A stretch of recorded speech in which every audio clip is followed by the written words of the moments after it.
Oh, hi everybody on the Sunday afternoon. Surrounded by filth. I'm not going to review a movie. I want to talk about those comics that I got.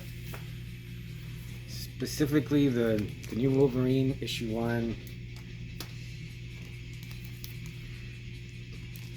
Barbaric versus Deathstalker.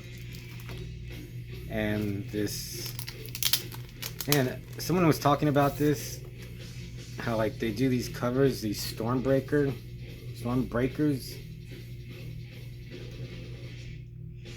and like you don't know what this is. You don't know what comic it is. It's Chasm, Curse of Cain, but like, yeah, just from this, there was like a Deadpool Wolverine comic like this, but it had other characters, like characters I didn't know who they were, and I only got it because it was in my box. Like you have a subscription box and you tell them what comics you want and they put them in there, so I get Wolverine.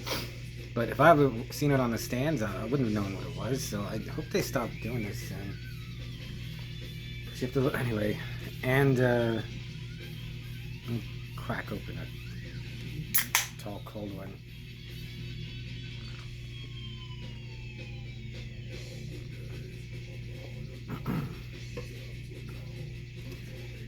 I guess I'll start with the Wolverine. Basically, it sucks. Cool cover. Art's fine. Art's by let's see if I can find artist Martin Coccolo. Written by Saladin Ahmed and this Cyber. He's hunting Wolverine.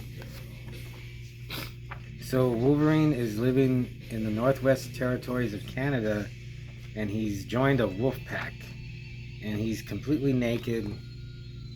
I think even Wolverine needs, I mean, I guess he would heal from the frostbite, but still, Wolverine, he's lived in the woods. He knows how to survive and hunt and like build a cabin, I would guess, and like, so he's just running wild with the wolves, and then Cyber's tracking him, and then Nightcrawler comes out and he's looking for Wolverine, finds a bunch of dead campers or hunters or whatever.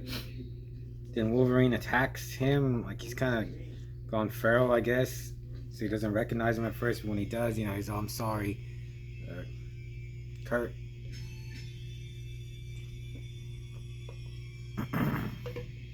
I don't know, it's not good. And then, see, Nightcrawler gives Wolverine his old, the costume.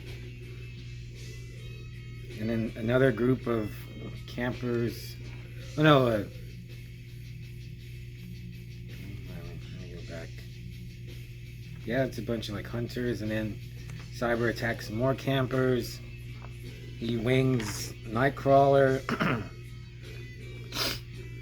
Wolverine goes after him and they fight, and then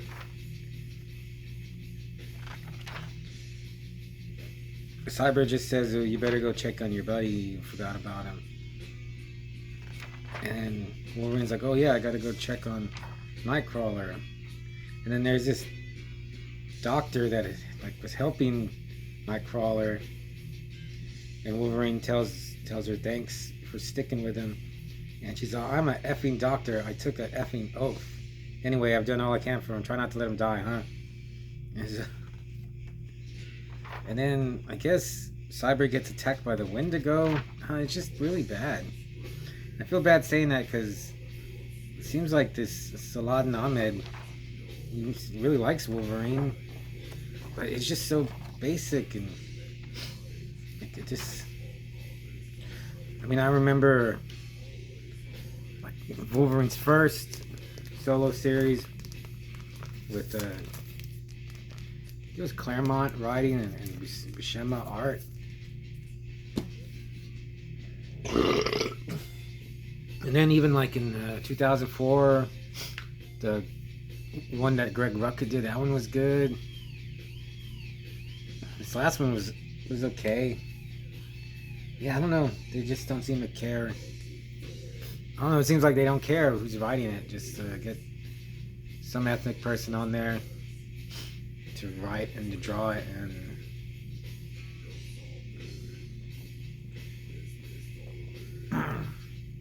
I just don't see how it's gonna get better. But I'm gonna keep buying it.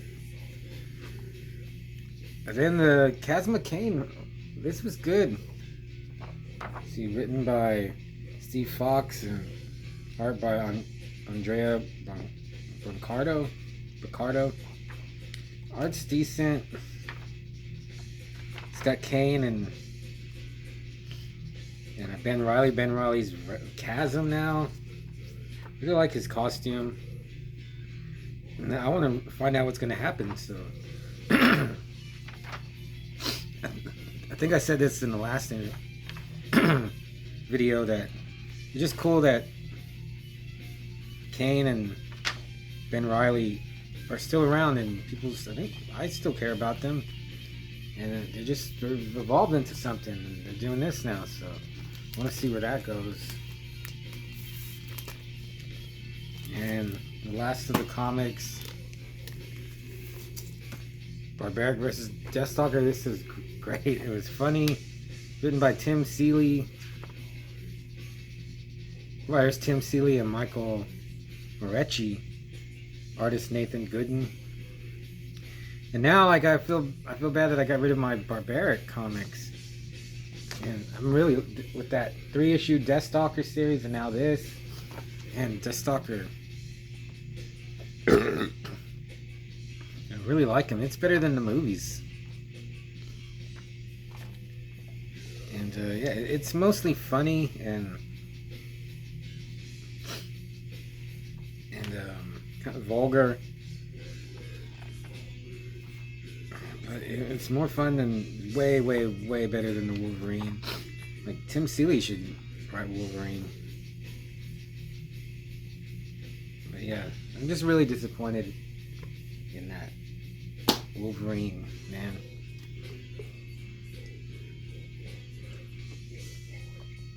But there's more.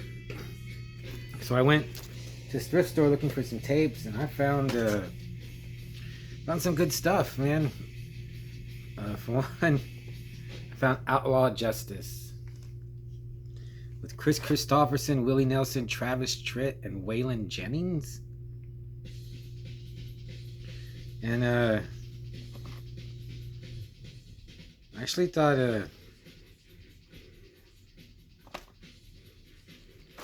that was Lee Van Cleef, but I don't think that's him. Maybe that's... It's not Waylon. No badges, no rules, no mercy. Outlaw Justice. So yeah, I love these like made-for-TV movie westerns that they made like in the 90s. And then I got I already have it, but I saw it and I was like, I gotta get it to give it to someone. Metal Storm, the Destruction of Jared Sin. This is a HEB grocery store. Like when they had I don't know like where you are, if you're seeing this, what grocery stores you had in your area, but ours is HEB and they had a video store inside of it. So yeah. And then I just found a bunch of movies. I found Return to House on Haunted Hill. I've never seen it, but I like the first one and I'll give it a chance. I found the complete first season of Masters of Horror for $2. And so it's got Cigarette Burns, Dear Woman, Dreams in the Witch House, Jennifer, Chocolate, Dance of the Dead, Homecoming, Incident on and Off a Mountain Road, Sick Girl, The Fair Haired Child, Pick Me Up, Imprint, Heckle's Tale. So yeah, I was like, man, I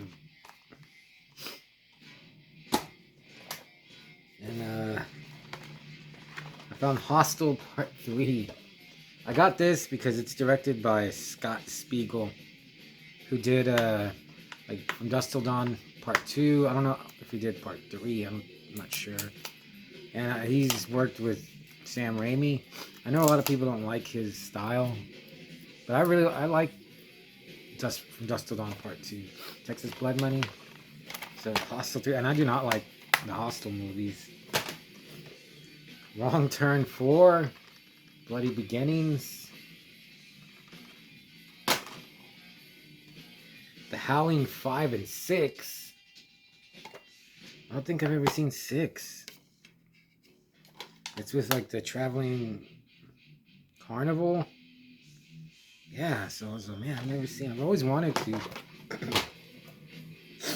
And then this 5 Across the Eyes. I have no idea what this is, but it says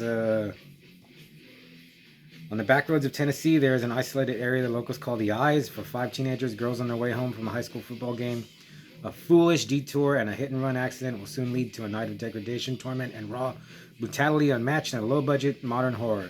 Experience the motion picture that set new standards of shock at festivals around the world, a relentless real-time nightmare that led horror movies .ca to hail it as a film that will gnaw at your conscience for days.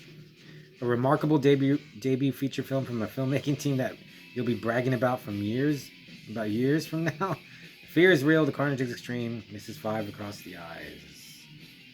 So, Anchor Bay. I'm gonna see the year 2008. And then the one that I was oh man, like I've been wanting this. Prophecy, Terror is Born. Yeah, I remember this scared me when I was little. The bear, it looks awesome. So yeah, it's rated PG. So yeah, this is like, man, this is one of the best finds in a while.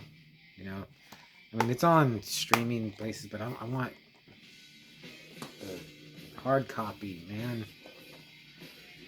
So yeah, well yeah, the Wolverine, I'd give it it's a graded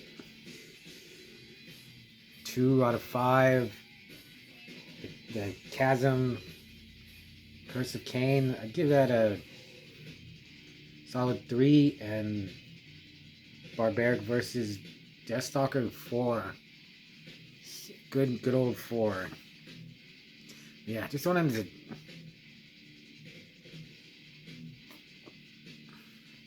I don't like complaining, like hating stuff, but yeah, it's subpar. For Wolverine, hey, I found my Necropolis Vader CD.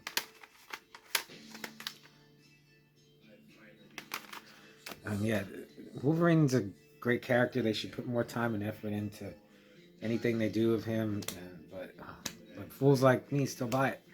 So let's see what movie I'll do, and I'll see ya.